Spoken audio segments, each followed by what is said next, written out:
আমি যদি এটা করতাম তাহলে আর এমনটা হতো না। এ জাতীয় কথা এলে মুনাফিকরা বলে আমরা পবিত্র কুরআনে দেখতে পাই, সাহাবীরা যখন যুদ্ধে অংশগ্রহণ করতে যেতেন তখন মুনাফিকরা বলতেন, কেন তারা জিহাদে গিয়েছিল? তারা যদি আমাদের সাথে লুকিয়ে থাকতো তাহলে তো আজকে জীবন দিতে হতো না। আসলে আল্লাহ যেটা ফয়সালা করে রেখেছেন মুমিনদের জন্য সেটাই উত্তম। রাতে ঘুমানোর আগে দরজা বন্ধ করতে বলা হয়েছে, বাতি নিবানোর কথা বলা হয়েছে, তারপর আল্লাহর উপর ভরসা করতে হবে। হযরত মুহাম্মদ রাদিয়াল্লাহু তাআলা যখন খলিফা ছিলেন তখনকার এক ঘটনার কথা স্মরণ করা যায়। তার সময়ে একদল লোক শুধু মসজিদে থাকতেন, বাইরে গিয়ে কোনো কাজ করতেন না। তিনি তখন তাদেরকে বললেন, তোমরা কারা এখানে একসাথে বসে আছো? কেন কোনো কাজ নেই তোমাদের, কোনো পেশা নেই? তারা তখন বলেছিল, আমরা আল্লাহর উপর তাওয়াক্কুল করছি, তিনি আমাদের খাবার খাওয়াবেন। খলিফা ওমর রাদিয়াল্লাহু তাআলা বলেছিলেন, তোমরা আমাদের কাজ করো, তারপর আল্লাহর উপর তাওয়াক্কুল করো, অন্যের উপর ভরসা করো না। তার মানে আগে আপনাকে শস্য রোপণ করতে হবে, যত নিতে হবে ফসল তুলতে হবে, নিজের সর্বোচ্চ চেষ্টা চালিয়ে যেতে হবে, তারপর ফলাফলের জন্য আল্লাহর উপর তাওয়াক্কুল করতে হবে। এসব থেকে স্পষ্ট বুঝতে পারি সাবধানতা অবলম্বন করো, এটা তাওয়াক্কুলেরই একটি অংশ। আল্লাহর উপর ভরসা রাখা এটা হচ্ছে সেকেন্ড স্টেপ। এই বিষয়টাকে যদি আমরা আরো স্পষ্ট করতে চাই তাহলে আরো একটি চমৎকার উদাহরণ দিতে পারে। তিরমিজি শরীফের হাদিস, রাসূল সাল্লাল্লাহু আলাইহি ওয়াসাল্লাম পাখিকে মডেল হিসেবে ধরে এটি বলেছেন।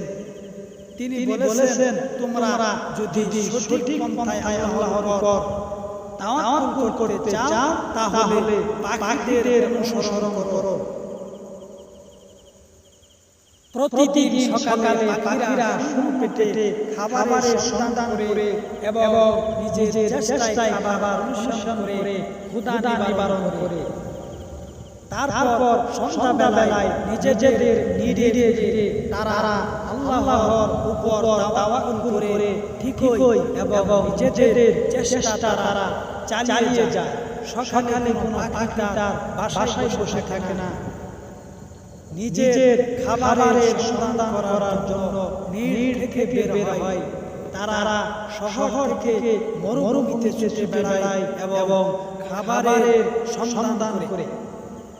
আল্লাহ লাখ লাখ পাখি সবার খাবারে দেন, কাউকে না খাওয়ায় রাখেন না, কিন্তু তারা তাদের চেষ্টা চালিয়ে যায়।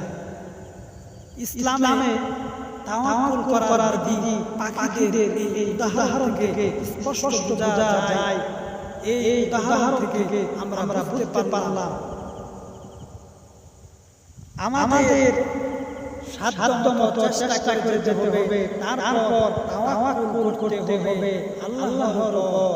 সূরা রাদ 11 নম্বর আয়াতে আল্লাহ বলেছেন, আল্লাহর সাহায্যের প্রধানতম শর্ত হচ্ছে চেষ্টা করা। আল্লাহ তাআলা ততক্ষণ পর্যন্ত একটা জাতির ভাগ্যের পরিবর্তন ঘটান না যতক্ষণ পর্যন্ত না সেই জাতি তার নিজের ভাগ্য নিজে পরিবর্তন করে। নিজের ভাগ্যের পরিবর্তনের জন্য আগে নিজেদের চেষ্টা চালিয়ে যেতে হবে, তারপর ভরসা করতে হবে আল্লাহর উপর।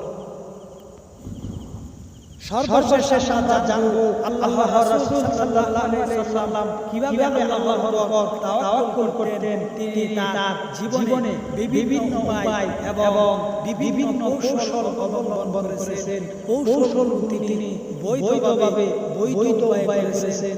যেমন তার হিজরতের ঘটনাতে জানা যায়, রাতের অন্ধকারে সবার চোখ ফাঁকি দিয়ে তিনি হযরত আবু বকর রাদিয়াল্লাহু তাআলাকে সাথে মক্কা থেকে বের হয়েছিলেন। তিনি তো দিনের বেলায় বের হননি, এটা তার সর্বোচ্চ সাধনা অবলম্বন করার একটি উদাহরণ। মক্কা থেকে মদিনা উত্তর দিকে, অথচ তিনি বের হওয়ার সময় দক্ষিণ দিকে রওনা হয়েছিলেন, যাতে কেউ বুঝতে না পারে যে তিনি মদিনায় চলে যাচ্ছেন। তিনি তো আল্লাহর উপর তাওয়াক্কুল করে বসে থাকেননি। রাতে রূপ চক্ষুর অন্তরালে তিনি বের হয়েছিলেন। তিনি মদিনায় হিজরতের সময় স্বাভাবিক পথ ধরে হাঁটেননি, অপরিচিত একটা রূপ ব্যবহার করেছিলেন, যে পথ সচরাচর কেউ ব্যবহার করে না। মহানবী সাল্লাল্লাহু আলাইহি ওয়াসাল্লাম এর আরেকটি ঘটনা এখানে উল্লেখ করা যায়। উহুদের যুদ্ধে তিনি নেতৃত্ব দিয়েছিলেন। সেখানে যুদ্ধের ময়দানে তিনি যখন তার তাঁবু থেকে বের হয়ে সেনাবাহিনীকে দিক নির্দেশনা দিতেন, তখন তিনি গায়ে দুটি বর্ম পরিধান